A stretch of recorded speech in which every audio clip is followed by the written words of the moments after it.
বউ যখন সিগারেটখোর হতে চায়, এবার অন্তত সিগারেট খাওয়াটা ছাড়ো রাজু। নয়তো একদিন দেখবে তোমার সিগারেট খাওয়া দেখতে দেখতে আমিও সিগারেটখোর হয়ে গিয়েছি। রাজু সিগারেটের ধোঁয়া ছেড়ে হাত দিয়ে টেলে একটা হাসি দিয়ে বলল, ব্যাপারটা কিন্তু অনেক রোমান্টিক। ভাবো, তুমি আমি দুজনে একসাথে স্মোক করছি। মুভিতে দেখো না, হিরোইনগুলা কি সুন্দর, কি সুন্দর হিরোদের মতো স্মোক করে। তুমিও ট্রাই করবে? দাঁড়াও, আর একটা ধরাই তাহলে। রোদেলা মনে মনে ভাবছে, রাজু তো জানে আমি সিগারেট কখনো ছুঁয়েও দেখব না। এবারের বুদ্ধিটাও কাজে লাগলো না। কিন্তু এর সিগারেট খাওয়া তো বন্ধ করতেই হবে যেভাবেই হোক। দেখো, তুমি যদি সিগারেট খাওয়া না ছাড়ো আমি কিন্তু বাবার বাড়িতে চলে যাব। এমনটা তুমি কখনো করবে না, আমি জানি। রোদেলা রাগে গদগদ হয়ে রাজুর সামনে থেকে চলে যায়। রাজুর মা বাবা রুমে বসে আছে। বাবা সিগারেট মুখে দিয়েছে আর মা লাইটার দিয়ে সিগারেট ধরিয়ে দিচ্ছে। টান দিতে দিতে বলল, তুমি এতটা পাল্টে যাবে আমি বুঝিনি। কত গালাগাল করতে আমাকে সিগারেট খাবার জন্য, আর সেই তুমি। বেশ অবাক হই মাঝে মাঝে। এসব দরজায় দাঁড়িয়ে দেখছে রাজুর বউ। রোদেলা মনে মনে ভাবছে, কাকে বিচার দিতে আসলাম হে খোদা। রাজুর মা বলল, কি আর করব বলো, চেষ্টা তো আর কম করিনি রাজু হবার আগে, তবুও ছাড়লে না। রাজু যখন আমার গর্ভে তখন নিজে থেকেই আর সিগারেট খাওনি। রাজু বড় হবার পর ধরলে, তাই আর নিষেধ করিনি। এই তো আমার মিষ্টি বউ। এসব রোমান্টিকতা দেখে রোদেলার রাগ হচ্ছে। এ বয়সে কত রোমান্টিক। সে সেখান থেকে চলে আসে। সন্ধ্যায় ব্যাগ গুছিয়ে রোদেলা বের হয়ে যাবে, ঠিক তখনই রাজু রোদেলাকে দেখে বলল, এত বড় ব্যাগ নিয়ে কোথায় যাচ্ছ? রোদেলা রাজুর পাশে এসে প্রচন্ড রাগী স্বরে বলল, বাবার বাড়িতে যাচ্ছি। যতদিন পর্যন্ত সিগারেট খাওয়া না ছাড়বে ততদিন পর্যন্ত এ বাড়িতে ফিরবো না। এবার চয়েস ইজ ইয়োর্স। কি করবা ভাবো। রাজু মোবাইলে মুখ গুজে বলল, আচ্ছা যাও, আমি অফিস থেকে তাহলে রাতে ও বাড়িতেই ফিরবো, আর প্রতিদিন তোমাকে দেখে আসবো। রোদেলা আরো রেগে বলল, তুমি প্রতিদিন শ্বশুর বাড়ি যাবা? লোকে কি বলবে? আর আমি দিনের পর দিন ও বাড়িতে থাকবো, লোকে কি বলবে? তারপর রাজু হাসতে হাসতে বলল, চয়েস ইজ ইয়োর্স।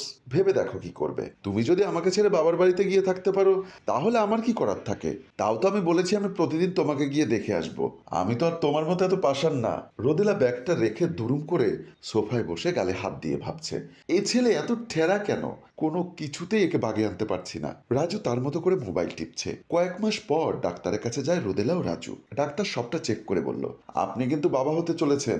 বউয়ের খেয়াল কিন্তু এখন থেকেই রাখবেন। রাজু খুশিতে আত্মহারা হয়ে গেল। পাশ থেকে রোদেলা রাজুর সব খুশিতে জল ঢেলে দিয়ে বলল, এত খুশি হবার কিছু নেই। বাচ্চা বড় হয়ে দেখবে তার বাবা গরু ছাগলদের ঘাস খাওয়ার মতো দিনে প্যাকেটের পর প্যাকেট সিগারেট খাচ্ছে। তারপর আমাদের বাচ্চাও একদিন সিগারেট খোর হয়ে যাবে। ডাক্তার বলল, কথাটা কিন্তু মন্দ বলেননি। এমন সময় ডাক্তারের ফোনে একটা কল আসলো। কলটি রিসিভ করে শুনে তিনি বললেন, হ্যাঁ, আমি আসার সময় তোমার জন্য এক প্যাকেট সিগারেট নিয়ে আসবো।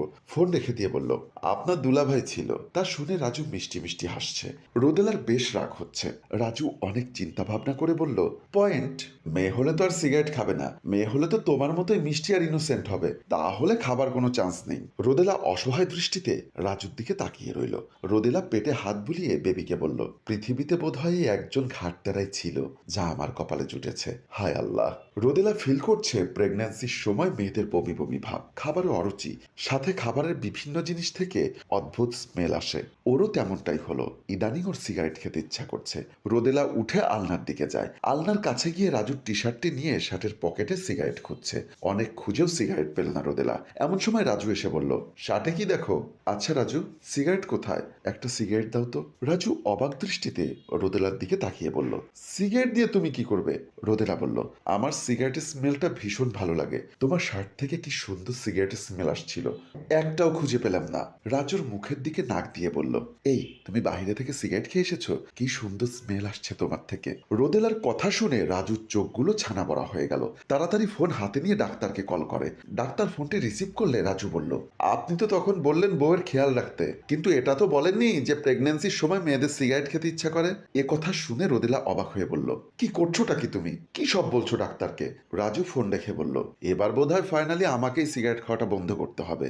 রাজুর কথা শুনে রোদেলার আকাশ থেকে পড়ার মতো অবস্থা। ভূতের মুখে রাম নাম। রাজু রান্নাঘরে রান্নার কাজ করছে।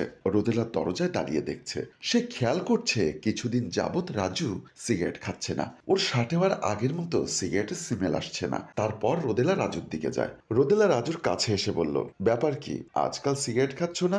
আমার ভীষণ সিগারেট খেতে ইচ্ছা করছে। হচ্ছে, দাও না একটা সিগারেট। রাজু চুলায় রান্না বসিয়ে বলল, ডাক্তার বলেছে সব সময় তোমার খেয়াল রাখতে, আর প্রেগনেন্সির সময় তুমি সিগারেট খাবে? মাথা খারাপ নাকি তোমার? বেবির সমস্যা হবে। ডাক্তার বলেছে সিগারেটের গন্ধও যেন তোমার নাকে না যায়। আমি তোমার জন্য টোটালি সিগারেট খাওয়া বন্ধ করে দিয়েছি। না মানে আই মিন আমার বেবির জন্য। রোদেলা আবারও অবাক হয়ে রাজুর দিকে তাকিয়ে বলল, আরে বাহ, যেটা এত বছরে আমি করতে পারলাম না সেটা আমাদের বেবি না আসতেই করে ফেললো। আমার কাছে তো জব্দ হলে না, এবার বাচ্চার কাছে আচ্ছা মতো জব্দ হয়েছ। অথচ বিয়ের আগে তোমার বাহানা ছিল আস্তে আস্তে সিগারেট খাওয়া ছাড়বে। ব্রেকআপের ভয় দেখালে বলতে, তুমি যদি আমাকে ছেড়ে থাকতে পারো তো থাকো, জোর করে তো আর কাউকে বেঁধে রাখা যায় না। এসব বলেই দেবদাসের মতো এক্সপ্রেশন দিয়ে আমার দিকে তাকিয়ে থাকতে, আর আমি বেচারা বলে পুরো টপিকটাই বাদ দিয়ে দিতাম, তাই না? তবে এখন তো ছেড়েছি, কারণ আমাদের বেবির কোনো সমস্যা হোক সেটা আমি চাই না। জামাইটা এজন্যই বোধহয় হুমায়ুন আহমেদ বলেছিলেন, পৃথিবীতে অনেক খারাপ মানুষ আছে কিন্তু একটাও খারাপ বাবা নেই। সেটা তুমি আজকে আবারও প্রমাণ করে দিলে। রাজু হাতটা মুছে বলল, এখন কি আমার বউকে আমি একটু বুকে নিতে পারি? হ্যাঁ বাবুর বাবা, কেন নয়। রাজু রোদেলাকে জড়িয়ে ধরে, আর রোদেলাও রাজুকে জড়িয়ে ধরে। দুজনের হাসি মুখ দেখিয়ে আমাদের গল্প এখানেই শেষ হয়। সম্মানিত ভিউয়ার্স, পৃথিবীতে মানুষ চাইলে সব পারে, তবে ধৈর্য আর বিশ্বাস রাখতে হবে। অল্পতেই ভেঙে বা অবিশ্বাস করলে সেই সংসারে কখনো সুখ আসবে না।